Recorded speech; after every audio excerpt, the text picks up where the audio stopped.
Hello बच्चों, let's read this given question. So the given question says that which of the following processes represents a gamma decay? तो देखिए बच्चों, question में हमें क्या पूछा गया है कि हमारे पास चार ऑप्शन है, इन चारों ऑप्शन में से ऐसी कौन सी प्रोसेस है या चारों ऑप्शन में से कौन कौन से ऑप्शन गामा डीके को रिप्रेजेंट कर रहे हैं। अब इस क्वेश्चन को सॉल्व करने के लिए हमारा की कंसेप्ट क्या रहेगा? की concept to solve this question is during emission of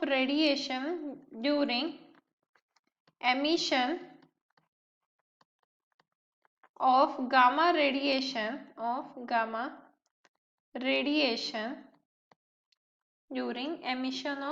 radiation both mass number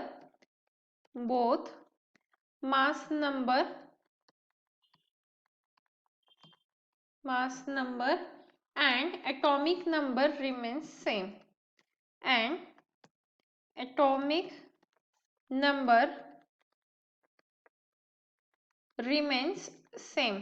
मतलब हमने की कंसेप्ट में क्या लिखा है कि जब गामा रेडिएशन होता है तो ना मास नंबर चेंज होता है ना ही एटॉमिक नंबर चेंज होता है। तो हमें दिए हुए चारों ऑप्शन में से ऐसा ऑप्शन सिलेक्ट करना होगा जिसमें एटॉमिक नंबर और मास नंबर दोनों जो है वो प्रोडक्ट और रिएक्टेंट साइड सेम सेम हो, कोई भी जो वेरिएशन है नंबर का वो नहीं होना चाहिए।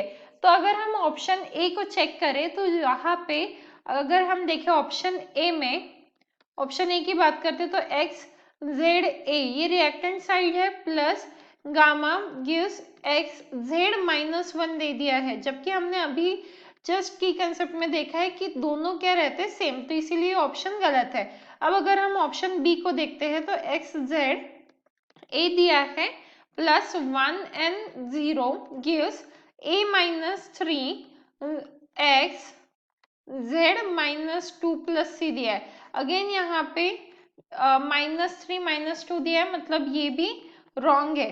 अब अगर हम ऑप्शन सी को देखते हैं तो क्या दिया है x Z A gives X Z A plus F. तो हम यहाँ पे देख सकते हैं जो मास नंबर और एटॉमिक नंबर है वो रिएक्टेंट और प्रोडक्ट साइड दोनों तरफ क्या है सेम है, तो इसीलिए ऑप्शन सी हमारा सही हो जाएगा। वही ऑप्शन बी और ऑप्शन ए क्या है गलत है। अब ऑप्शन डी को भी चेक कर लेते हैं एक बार, तो X Z A plus E -1 gives X Z -1 A plus G. अब अगर हम इस इक्वेशन में भी देखें तो यहाँ पे z -1 है, मतलब ये भी जो है प्रोसेस वो रॉन्ग है।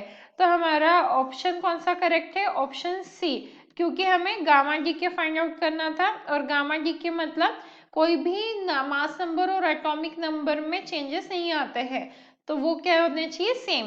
And hence the final answer for the given question is option C. Hope you understood it well. Best of luck.